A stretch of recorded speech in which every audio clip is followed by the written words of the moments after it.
बिस्मिल्लाहिर्रहमानिर्रहीम, अस्सलाम वालेकुम वरहमतुल्लाहि वबरकातुह। नाज़रीन, आपने अक्सर देखा होगा जब हम किसी मॉल में जाते हैं पेमेंट करने के लिए तो कभी हम नहीं कहते भाईजान इसके 2 रुपए कम कर दीजिए, 10 रुपए कम कर दीजिए, बहुत महंगी दे रहे हैं, हम नहीं लेते आपसे। लेकिन जब हम किसी ठेले वाले के पास जाते हैं, किसी रेडी वाले के पास जाते हैं, किसी छोटी सी दुकान वाले के पास जाते हैं, घर में कोई मुलाजिम रखना होता है, कोई मेड रखनी होती है, तो हम 2-2 रुपए पे उनसे लड़ते हैं।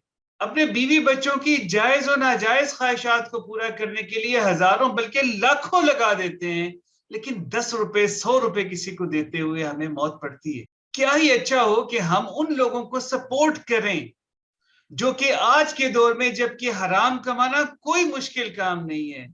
एक खातून किसी रोड पे खड़ी हो जाए, हजारों खरीदार आ जाएंगे। एक नौजवान डाके डालना शुरू कर दे, लाखों कमा लेगा। लेकिन अगर वो हलाल कमाना चाहता है तो हम गाड़ियों वाले लोग, पैसे वाले लोग जाके उनकी गुर्बत का मजाक उड़ाते हैं और एक एक किलो के ऊपर 2-2 रुपए बचाते हैं। ये ना तो इंसानी लिहाज से अच्छा रवैया है, ना ही दीनी लिहाज से अच्छा रवैया है। एक कुरानी आयत को शेर की सूरत में किसी ने कहा कि करो मेहरबानी तुम अहले ज़मी पर, खुदा मेहरबान होगा अर्शे बरी पर।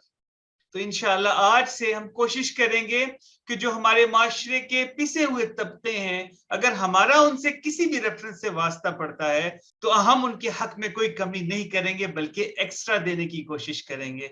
इंशाअल्लाह अपना ख्याल रखिएगा। अल्लाह सुब्हानहू व तआला हम सबका हामी और नासिर हो। अस्सलामु अलैकुम व रहमतुल्लाहि व बरकातहू।